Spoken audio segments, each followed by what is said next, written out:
जय। राजधानी दिल्ली में विराजमान चक्रवर्ती भरत भगवान की जय। आचार्य शांति सागर जी महाराज की जय।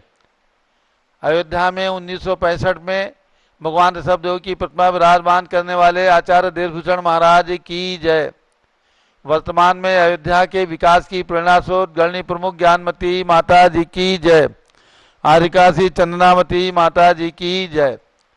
बंधुओं, जहाँ तीर्थंकर भगवान जन्म लेते हैं, चाहे वो अयोध्या हो, हस्तिनापुर हो, काकंदी हो, वाराणसी हो, श्रावस्ती हो, चंद्रपुरी हो, सारनाथ हो, जितने भी हमारे तीर्थंकर भगवान के जन्म से पवित्र तीर्थ क्षेत्र हैं, उनकी महिमा के बारे में कुछ भी नहीं कहा जा सकता।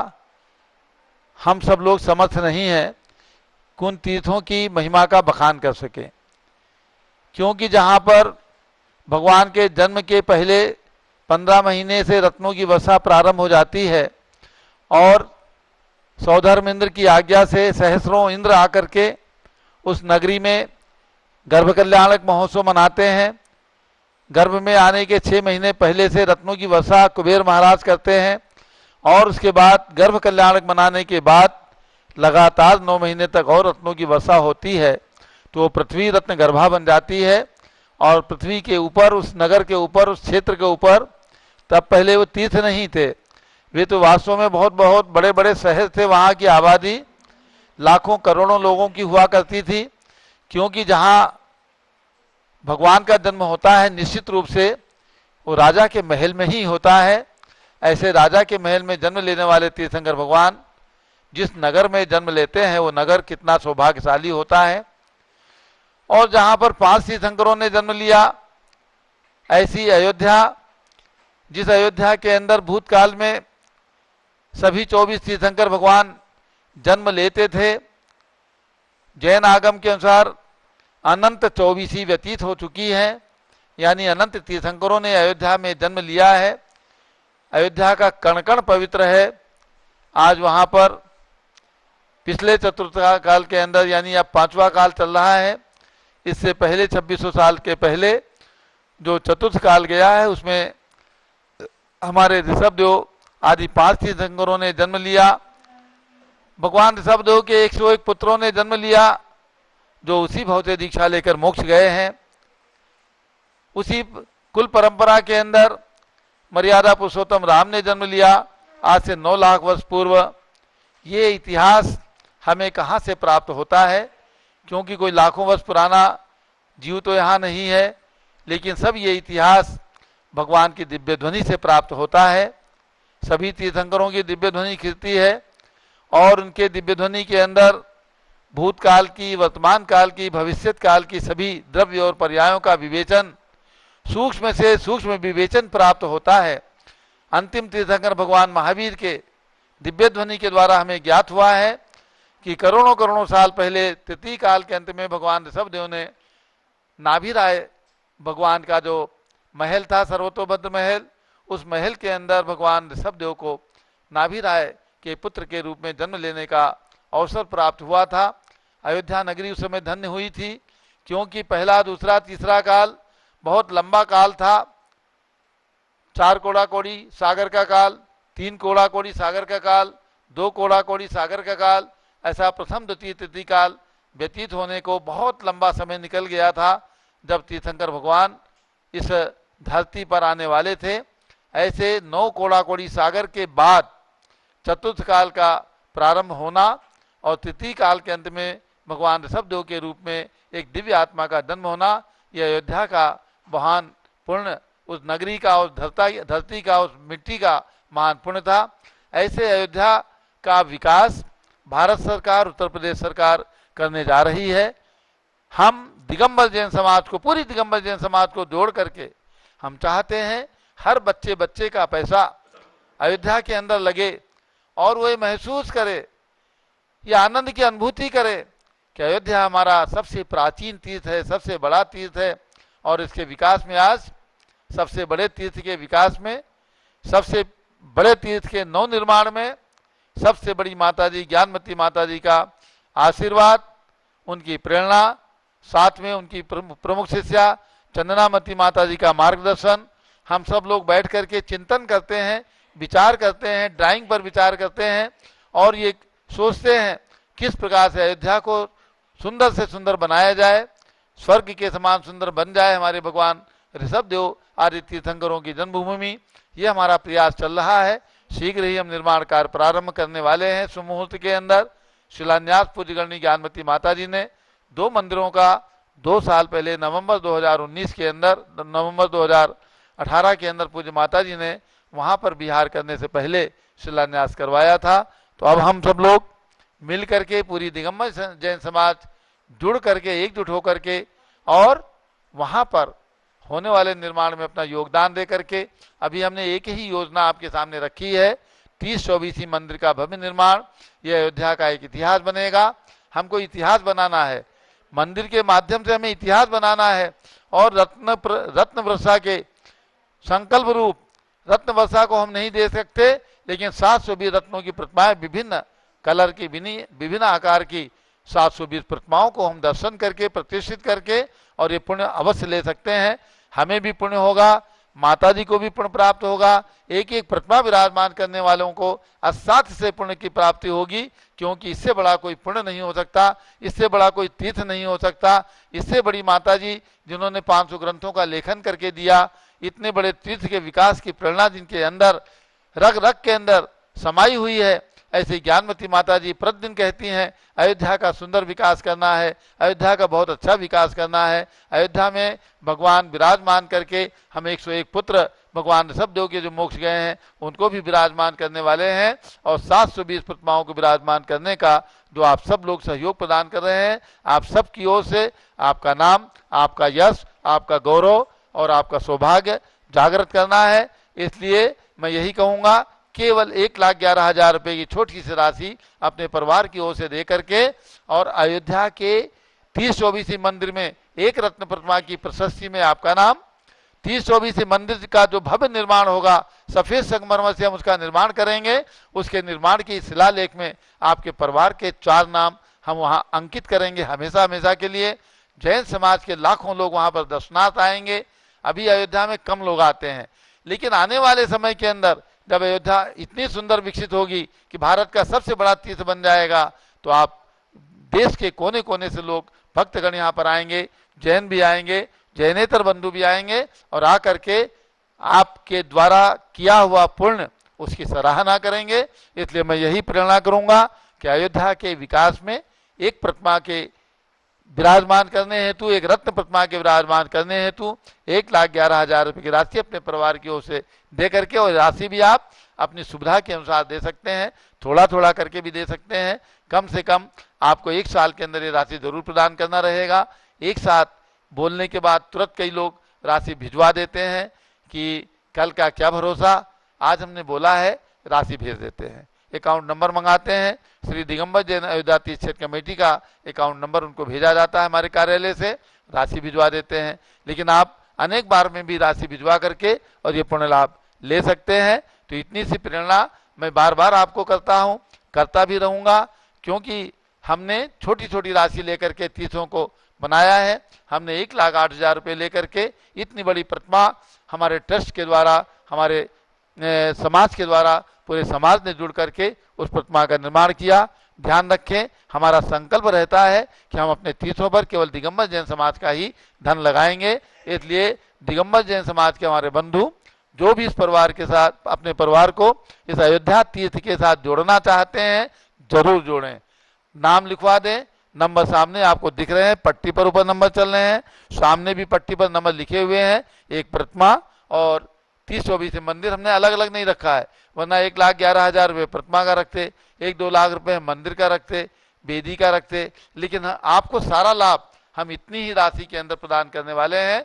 1,11,000 रुपये राशि, कुछ प्रतिमाएं हमारे पास बाकी हैं, 500 से ऊपर प्रतिमाएं हमारे पास हो चुकी हैं 720 में से। इसलिए जो भी बंधु, जो भी परिवार अभी भी भावना रखते हो, वो एक रत्न प्रतिमा के लिए अपना नाम जरूर अंकित करा दें, और आपका नाम हम पारस चैनल के माध्यम से आज आप लिखवाएंगे। कल प्रातःकाल हम उसको घोषणा करेंगे, कल दोपहर में 3:30 बजे के इस पारस चैनल के माध्यम से भी आपको हम उस आपके नाम की घोषणा करेंगे। तो आप अवश्य लिखवाएं, अवश्य जुड़ें। और इसके साथ आने वाली शरद पूर्णिमा 20 अक्टूबर को आ रही है। 15 अक्टूबर से हम यानी आसुद शुक्ला दशमी शुभ तिथि से हम यहाँ पर सिद्ध चक्र महामंडल विधान का आयोजन करेंगे। ये भरत ज्ञानशिली का तीर्थ है, राजधानी दिल्ली के अंदर है, कनाट प्लेस में है। बहुत सुंदर वातावरण है। जो भी भक्त आकर के सिद्ध चक्र विधान में सम्मिलित होना चाहेंगे उनको हम सम्मिलित करेंगे। और 20 तारीख को पूज्यगणी ज्ञानमती माता जी का सादे समारोह के साथ, हम हजारों की भीड़ नहीं करने वाले हैं क्योंकि अभी कोरोना समाप्त नहीं हुआ है, कम हो गया है, बहुत कम हो गया है। फिर भी हम सादे समारोह के साथ पूज्यगणी ज्ञानमती माता जी का जन्म जयंती महोत्सव 7 दिन का मनाएंगे। शिव चक्र विधान करेंगे, मस्तकाभिषेक करेंगे और विनयान्जलि अर्पित करेंगे। और उसके साथ अयोध्या तीर्थ क्षेत्र का विकास का हम अधिवेशन भी करेंगे पूज्य माता जी के जन्म जयंती के शुभ अवसर पर। तो जिनकी भी भावना हो केवल 5100 रुपये की राशि दे करके और माता जी के कर कमलों में, सरस्वती के कर कमलों में एक सरस्वती स्वरूप, एक शास्त्र भेंट करने का सौभाग्य आपको हम प्रदान करेंगे। आपका नाम पारस चैनल के माध्यम से जन्म जयंती के शुभ दिन, उसी दिन शरद पूर्णिमा के दिन हम घोषित करेंगे। केवल आपको 5100 रुपये अथवा 8800 रुपये की राशि प्रदान करना है। जो महान भाव 88,000 रुपये की राशि प्रदान करके पूज्य माता जी के चरणों का प्रक्षाल करने का सौभाग्य लेना चाहते हैं वे भी सादर आमंत्रित हैं। 88,000 रुपये दे करके पूज्य माता जी के जिन चरणों ने सैकड़ों तीर्थों की वंदना की है, सैकड़ों तीर्थों के जीर्णोद्धार में अपना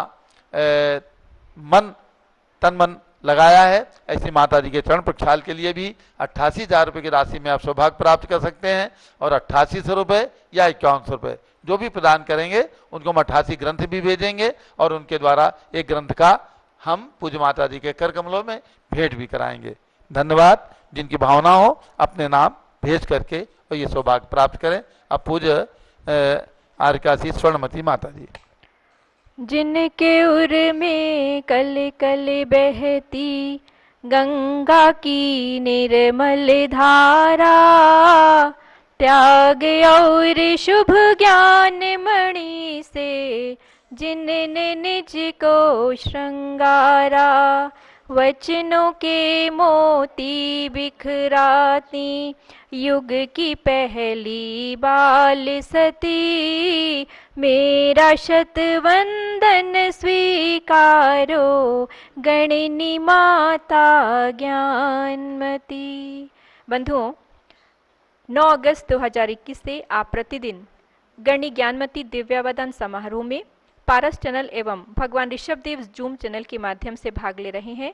वो कड़ी अभी दशलक्षण पर्व के समय पर उसको थोड़े दिन के लिए रोका गया था, पुनः उस कड़ी को प्रारंभ करते हैं। जैसा कि आपको विदित है, पूज्य गणिनी श्री ज्ञानमती माता जी आने वाली शरद पूर्णिमा 20 अक्टूबर 2021 को अपने जीवन के 87 वर्ष पूर्ण करके 88वें वर्ष में प्रवेश करेंगी। उस अवसर पर पूज्य उनकी सुशिष्या प्रथम शिष्या प्रज्ञा श्रमणी आर्यका रत्न श्री चंदनामती माता जी ने इस गणिनी ज्ञानमती दिव्यावदान समारोह का बहुत ही सुंदर समायोजन किया है। इस कार्यक्रम के अंतर्गत आपने बहुत सारे विद्वानों के खानदान खान पान शुद्धि पर बहुत सुंदर सुंदर वक्तव्य सुने थे और बहुत ही प्रेरणास्पद आपको विचार प्राप्त हुए थे। उसके साथ साथ आपने तीर्थंकर भगवंतों के जो कल्याणक तीर्थ हैं उनके दर्शन आपने किए थे और साथ ही पूज्य गणिनी श्री ज्ञानमती माता जी ने जो चातुर्मास किए हैं उन स्थलों के दर्शन भी आपको कराए गए थे। वहाँ की जिनालयों के दर्शन उसी क्रम को आज पुनः प्रारंभ कर रहे हैं। आज चातुर्मास स्थल में से आपको खतौली जिला, जहाँ पर माता जी का 1976 में चातुर्मास हुआ था, वहाँ पर आपके वहाँ के दर्शन कराए जाएंगे। तो आइए सबसे पहले दीप प्रज्वलन के माध्यम से दिव्यावदान के इस कार्यक्रम को हम प्रारंभ करते हैं। आज की दीप प्रज्वलन करता है कुमारी भारती जैन, जो कि दिल्ली में रहती हैं, अजमेर में भी रहती हैं और ये संस्थापक हैं नमोकार जिम उड़ान भारती स्काई फाउंडेशन की और अंतर्राष्ट्रीय समन्वयक हैं वर्ल्ड इंटेलेक्चुअल फोरम युवा शाखा की। आप स्पिरिचुअल हीलर भी हैं और अंतर्राष्ट्रीय वक्ता भी हैं, वेलनेस कंसल्टेंट भी हैं और आज आप बहुत ही सुंदर नमोकार जिम के ऊपर नमोकार मंत्र के महामंत्र के माध्यम से कैसे हम अपने जीवन को समुन्नत बनाएं, इसके ऊपर बहुत सुंदर वक्तव्य अभी आपका होने वाला है 4 बजे से। अब पारस चैनल के समापन के पश्चात भी आप पारस चैनल के बाद आप भगवान ऋषभदेव जूम चैनल से जुड़ेंगे, उसका जो आईडी पासवर्ड है वो आपको स्क्रॉल के माध्यम से जानकारी हो सकती है। मैं बता देती हूँ, 811008 ये वहाँ की आईडी है और पासवर्ड है 1008। आप सभी लोग जुड़ते हैं तो 4 बजे से आप उस चैनल पर जुड़ जाइएगा और कार्यक्रम को हम प्रारंभ करते हैं दीप प्रज्वलन के माध्यम से। कुमारी भारती जैन को आप स्पॉटलाइट कीजिएगा और यहाँ पर जहाँ पूज्य गणेश ज्ञानमती माता जी विराजमान हैं वहाँ पर संघस्थ जो संघ संचालिका हैं ब्रह्मचारिणी कुमारी बीना जैन जी और मंजू जैन जी, उनके माध्यम से यहाँ पर भी दीप प्रज्वलन 87 दीपकों का प्रज्वलन होकर के यहाँ पर पूज्य माता जी के मंगल आयुष्य की ये मंगल कामना की जाती है। तो आइए दीप प्रज्वलन करते हैं और फिर कार्यक्रम को शुभारंभ पुनः करते हैं। दीप से दीप जलाते चलो, ज्ञान की गंगा बहाते चलो, ज्ञान की गंगा बहाते चलो। तो इस प्रकार से यहाँ दीप प्रज्वलन समापन इसका यहाँ पर किया गया। बहुत सुंदर दीपकों को लेकर के कुमारी भारती जैन यहाँ पर प्रस्तुत हैं। आपका थोड़ी देर में वक्तव्य हम सब लोग सुनेंगे। अब हम चलते हैं उस खतौली जहाँ पे की जो पूज्य गणेश ज्ञानमती माता जी का चातुर्मास स्थल है, 24वां चातुर्मास स्थल है। सन 1976 में यहाँ पर पूज्य माता जी ने चातुर्मास किया था। वहाँ के हमको 3 जिन मंदिरों के वीडियो क्लिप प्राप्त हुए हैं, जिनका दर्शन की अभी आपको यहाँ पर चैनल के माध्यम से प्राप्त होगा। सबसे पहले श्री चंद्रप्रभ दिगंबर जैन मंदिर पिस्नोपाड़ा, यहाँ के दर्शन आप कर रहे हैं। देखिएगा, पिस्नोपाड़ा चंद्रप्रभ दिगंबर जैन मंदिर है। मूल नायक भगवान यहाँ के चंद्रप्रभ भगवान हैं। ये खतौली के जिन मंदिर हैं, पूज्य माता जी की स्मृतियां भी निश्चित रूप से जागृत हो जाएंगी, क्योंकि जब जहाँ पर चातुर्मास होता है शुरू से ही प्रारंभ से ही माता जी की बहुत ही ये मन में भावना रहती है कि दिन प्रतिदिन निरंतर वो जिन मंदिरों के दर्शन अवश्य रूप से करती हैं। चंदाप्रभु भगवान के दर्शन हमको यहाँ पर प्राप्त हो रहे हैं। उसी के साथ साथ ये और भी जिन मंदिर के जो जिनालय के जो और जिन प्रतिमाएं हैं उनके दर्शन भी ये खतौली के जिन मंदिर हैं, जैसा कि आपको बताया गया है। साथ ही में हमारे को वीडियो जो प्राप्त हुआ है वो है पद्मप्रभ दिगंबर जैन मंदिर, भागीरथी मंदिर इसको कहते हैं। ये जहाँ की मूल नायक भगवान पद्मप्रभ स्वामी हैं, वहाँ का भी वीडियो हमको प्राप्त हुआ है जी। उसके पश्चात हमको श्री चंद्रप्रभ मंदिर सराफान मोहल्ला, जो सबसे पुराना मंदिर है, वहाँ का वीडियो खतौली के माध्यम से खतौली का प्राप्त हुआ है। पूज्य माता जी भी इन सब भगवंतों के दर्शन कर रही हैं और बहुत ही उनको अपनी पुरानी यादें अपने स्मरण में आ जाती हैं, जब उन्होंने सन 1976 में अपना चातुर्मास वहाँ पर संपन्न किया था।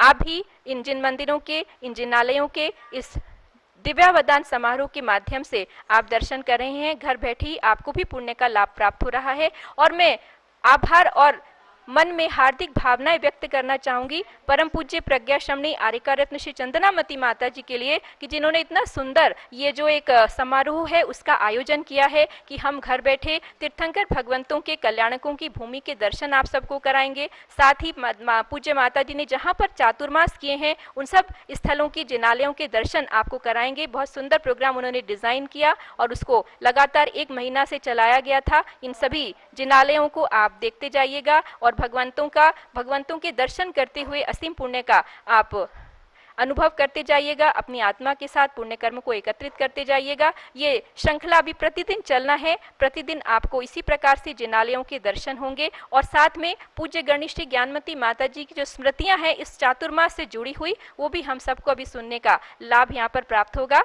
देखिएगा और बहुत ही सुंदर आपको स्वामी जी भी बताएंगे, पूज्य गणेश ज्ञानमती माता जी बताएंगी। ये खतौली वो स्थान है जहां पर पूज्य गणेश ज्ञानमती माता जी ने सन 1976 में इंद्रध्वज विधान की, महामंडल विधान की रचना की थी। उनके जुबानी ही उस सब को इतिहास को हम सब सुनेंगे, जानेंगे। रोमांच होता है जब माता जी अपने मुख से बताती हैं किस प्रकार से उन्होंने पूरा का पूरा मौन रख करके इंद्रध्वज महामंडल विधान की रचना की और हम सबको एक ऐसा महान भगवान जिनेंद्र के भक्ति का ऐसा माध्यम प्रदान किया कि जिसकी गूंज आज भारतवर्ष के विदेशों के कोने कोने में इस इंद्रध्वज महाविधान ने, महामंडल विधान ने, जो हम सब के लिए एक जिन धर्म का, जिन भक्ति का जो एक महान अवसर प्रदान किया है, उसकी तुलना कोई भी नहीं कर सकता है। आइए अब इन मंदिरों के दर्शन करने के साथ साथ हम अर्घ्य चढ़ा देते हैं। इन सभी भगवंतों के लिए, खतौली के जिनालय के भगवंतों के लिए अर्घ्य चढ़ा करके इस दर्शन की श्रृंखला को समापन करेंगे। पुनः गणनी श्री ज्ञानमती माता जी का मंगल उद्बोधन हम सबको प्राप्त होगा। जल फल आठों शुचि सारता को अर्घ्य करो, तुमको अर्पो भवतारे भवतरी मोक्ष वरो। 24 श्री जिन चंद आनंद कंद सही, पद जजत हरत भव फंद पावत मोक्ष मही। ओम ह्रीं श्री वृषभादि विनान्तिभ्यः चतुर्विंशति जिनेभ्यो अनर्घपद प्राप्ते अर्घ्यम निर्वपामिति स्वाहा। अब आइए सुनते हैं पूज्य गणेश श्री ज्ञानमती माता जी के माध्यम से सन 1976 के इस खतौली चातुर्मास के विषय में। नमः सिद्धेभ्यः, ओम नमः सिद्धेभ्यः, ओम नमः सिद्धेभ्यः। नमो नमः सत्यहितंकराय वीराय भव्याम्बुजभास्कराय अनंतलोकाय सुरार्चिताय देवादिदेवाय नमो जिनाय।